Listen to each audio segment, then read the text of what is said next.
Welcome back to A View to a Grill. I'm Johnny, and today I'm going to show you how to put that perfect layer of seasoning on your pork ribs. And we're going to get started right now. The first thing you're going to want to do is to be sure that you shake your jar of rub. Is it a jar or is it a bottle? I don't know. Let me know in the comments. I like to shake the rub parallel to the tabletop instead of up and down. I just feel like that distributes all of the granules just a little bit better than shaking the jar up and down. Next thing you want to do is lose the cap. You don't need it. Notice on this particular jar, I have a spout and I have holes. I feel like those handicap you a little bit. So you want to take off the top and go right out the top of the jar. Now you're ready to go. Notice that the jar is just about always pointed at an upward angle, and you're shaking back and forth just like this until the seasoning starts to come out. But you never really do lose that upward angle. Now it may be steeper or more shallow depending on how much rub you have in the jar, but it really is always pointed slightly upward. Also, today we are not using a binder. If you want to use a binder, go ahead and apply that first.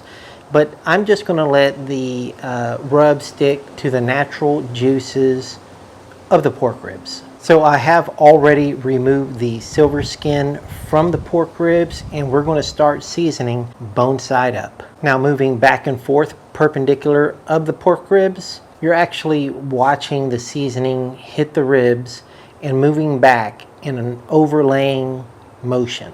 You're not watching the seasoning come out of the top. Once you've worked your way from one end of the ribs to the other, put the lid back on and shake it up again.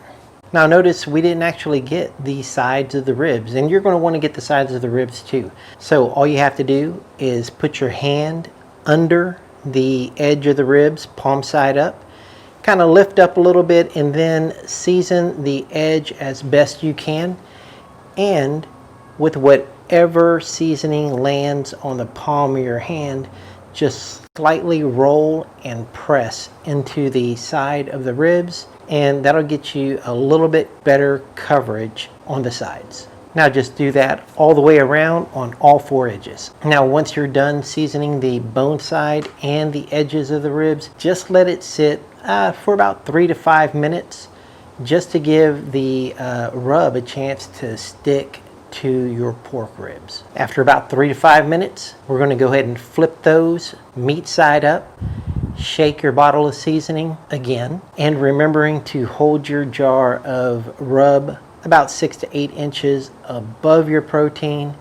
Go ahead and start working your way from one end to the other. Now notice how I haven't lost that upward angle of my rub jar. Once we worked our way from one end to the other of these ribs, I like to turn that jar 90 degrees and do it all over again from one end to the other. Now all you have to do is take a look at your ribs, and if there's any thin spots, just fill those in. And now you have a perfectly seasoned rack of ribs. I like to use a cooking grid because it allows you to handle the grid when you want to turn it in your pit. You just handle the grid and not your protein. It really makes things a lot easier. If you want your own cooking grid, check out the link below. You just have to make sure you order the right size to fit your pit. Thank you for watching A View to a Grill, and if you haven't already, go ahead and hit that subscribe button.